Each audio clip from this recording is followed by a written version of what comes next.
The first step in the Turner disc brake installation was to take this grease seal track adapter and heat it up with a blowtorch, and then once hot, slip it over the spindle and seat it against the steering knuckle flange. Taking a blowtorch, we heated it up, tried to get it all hot all around evenly, which took me about 30 seconds. And after we've completed that process, we simply took a pair of pliers, we set it up over the spindle, dropped it down, and then I had an 1.5-inch pipe here that was set over it, and with a few firm taps of the hammer, finished seating the grease seal track adapter against the steering knuckle flange. The next step is to take the caliper mounting bracket and mount it to the steering knuckle flanges. I first checked alignment by putting it on the front side of the flange and then also on the back side, where I discovered I had some alignment issues.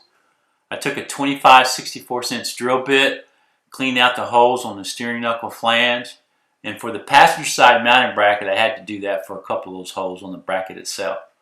But once it was done, all full bolts went in on both sides, and so then you just take the bracket, goes on the back side there, you see the top there facing toward the rear, 3 mounting holes on the left side there, slip it over the top of the flange, slide it down, go ahead and put your mounting bolts in. The mounting bolts are 3/8" diameter, fine thread, and grade 8.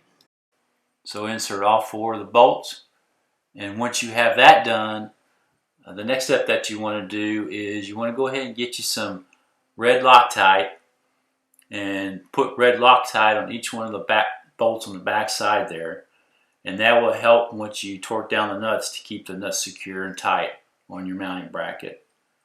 So then you take each of the nuts and lock washers, you put those on your mounting bolts on the back side there, and then once that's done, as you get ready to tighten it, you're going to discover your grease insert on the top there needs to be removed before you can torque down the nuts. And so I removed that, and once that was done, I went ahead and started torquing down each of the bolts, starting there in the middle. It says torque 36 to 38 pounds. I did it at 37. And so here we have the caliper mounted. The third step for the Turner disc brake installation kit was to install the rotors onto the spindles. And for those that may not have done this before, I would really recommend looking at this reference. This is a 9-part series that Milk Crate 82 did on a 77 C10 front brake job, and it is well worth watching. And that will help you with packing the bearings and getting ready to mount the rotor. So I had the bearings packed here, the inner wheel seal in, and so now I'm going to take and mount it over the spindle, and that inner wheel seal will actually go over that grease seal track adapter that you installed earlier. So sliding the rotor up on there, got it up on that grease seal track adapter, and I want to take that front outer bearing, which I've already packed, and I'm going to place that into the rotor there at the front. Once I have that bearing in, then I'm going to get my spindle washers, and as you can see, they have a slot that fits on the spindle only one way. And in my case, I had to use 3 spindle washers in order for my castle nut to be able to be secured, and so I put 3 spindle washers on there. And then you just take your castle nut and go ahead and spin that on and secure the rotor to the spindle. To complete the wheel bearing adjustment, you need a crescent wrench, or in this case I use an 1/16" wrench. And the Studebaker manual says you want to make sure all the bearing surfaces are in contact, and at the same time tighten down the wheel bearing nut until the wheel binds on its bearings.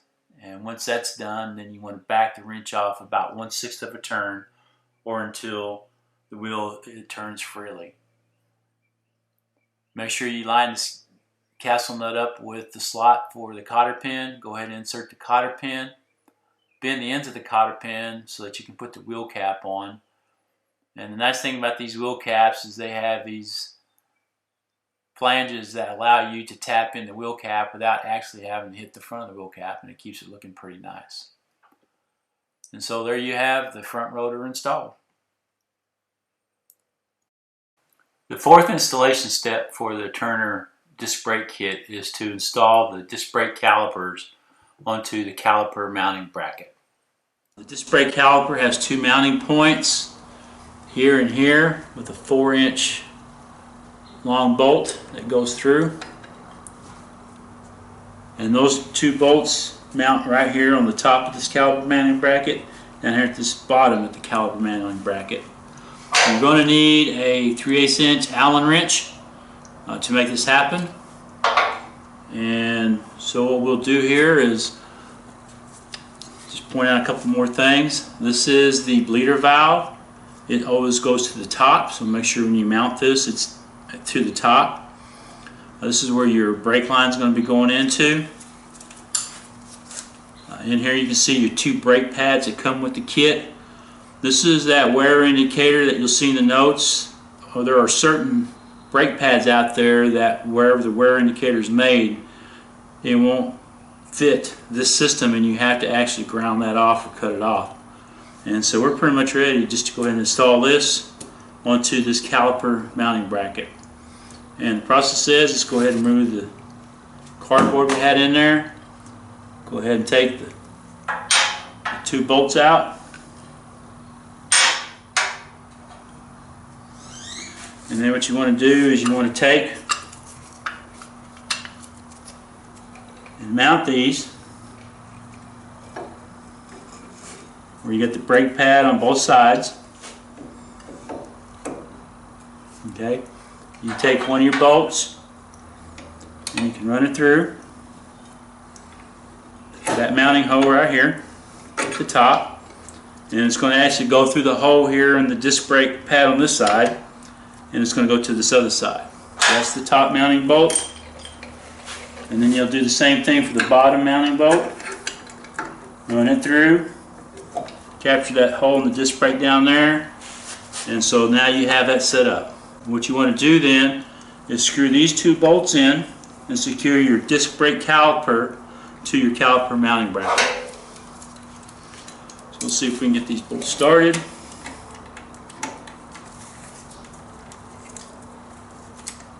That one going right there. Let's see what we can do down here at the bottom.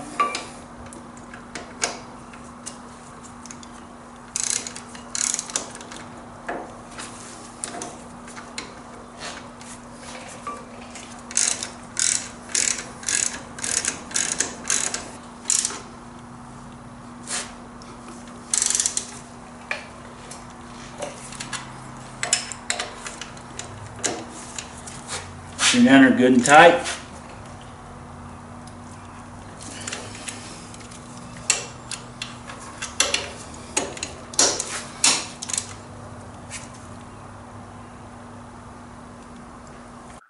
And now we have the disc brake caliper mounted. And the last thing we're going to do is we're going to install the brake line for that. And this brake line actually gets connected here to the back. And when we remove this, you'll have your two copper washers. You do need both those copper washers.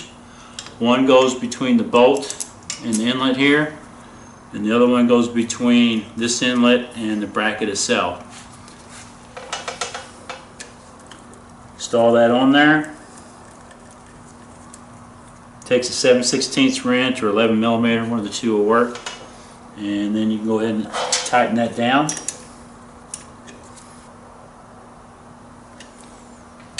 Snug. And then I'm going to run this line up here to the mounting point right here. And then you got your little clip that clips this to this brake line mounting point here.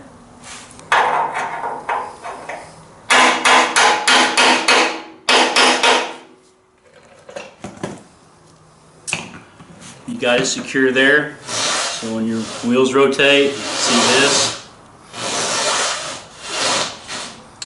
And this completes the installation of the Turner disc brake kit for my 1949 Studebaker 2R5 half-ton pickup truck. Hopefully this will help somebody else out there. Thank you very much. Bye.